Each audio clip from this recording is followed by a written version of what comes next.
কার্যক্রম নিষিদ্ধ থাকা সত্ত্বেও বাড়ছে আওয়ামী লীগের তৎপরতা। বিভিন্ন স্থানে প্রকাশ্যে চলছে ঝটিকা মিছিল। যদিও গেল ৬ মাসে ৫ শতাধিক নেতাকর্মীকে গ্রেপ্তারের কথা বলছে পুলিশ। বিশ্লেষকদের মতে রাজনৈতিক দলগুলোর মধ্যে চলমান বিরোধের সুযোগ নিচ্ছে হাসিনার কর্মীরা। সজল শাইকের রিপোর্ট। ছাত্র জনতার আন্দোলনে আওয়ামী লীগের সশস্ত্র হামলায় হতাহত হয়েছেন বহু মানুষ, যার ছবি এখনও ভেসে বেড়ায় সামাজিক যোগাযোগ মাধ্যমে।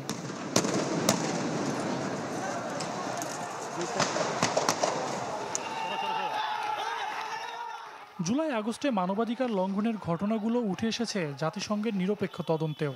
প্রবল দাবির মুখে তাই নিষিদ্ধ করা হয় দলটির কার্যক্রম।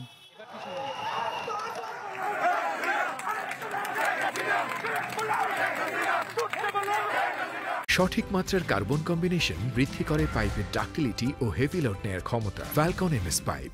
কয়েক মাস তৎপরতা না থাকলেও সম্প্রতি নিষেধাজ্ঞা ভেঙে রাজধানীসহ দেশের বিভিন্ন স্থানে ঝটিকা মিছিল হচ্ছে আওয়ামী লীগের ব্যানারে। বিশ্লেষকদের মতে অভ্যুত্থান পরবর্তী সক্রিয় রাজনৈতিক দলগুলোর মাঝে যে পারস্পরিক বিরোধ দেখা দিয়েছে তার সুযোগ নিচ্ছে আওয়ামী লীগ। বিগত ১৫ বছর ধরে আওয়ামী লীগ তো রাষ্ট্র পরিচালনার ক্ষেত্রে গণতান্ত্রিক অগণতান্ত্রিক নানা ধরনের কৌশল অবলম্বন করেছে। এটা করতে গিয়ে রাষ্ট্রের বিভিন্ন জায়গাতে সে বিভিন্ন শ্রেণী পেশার মানুষকে সে তৈরি করেছে, নানাজন সুযোগ সুবিধা দিয়েছে। সেই সুযোগ সুবিধা পাওয়া মানুষগুলো কিন্তু নানাভাবে আওয়ামী লীগকে সহযোগিতা করার একটা চেষ্টাও কিন্তু তারা করছে। তিনি মনে করেন অনেকটা প্রকাশ্যে এসব তৎপরতা চললেও তেমন কঠোর ভূমিকা রাখতে পারছে না আইন শৃঙ্খলা বাহিনী।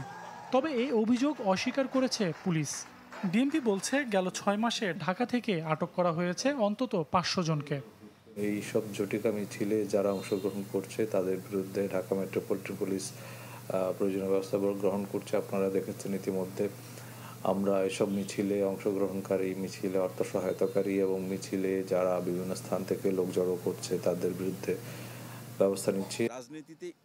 নির্বাচনের আগে জননিরাপত্তার স্বার্থে আওয়ামী লীগের কার্যক্রম ঠেকাতে আরো তৎপর হওয়ার পরামর্শ বিশ্লেষকের।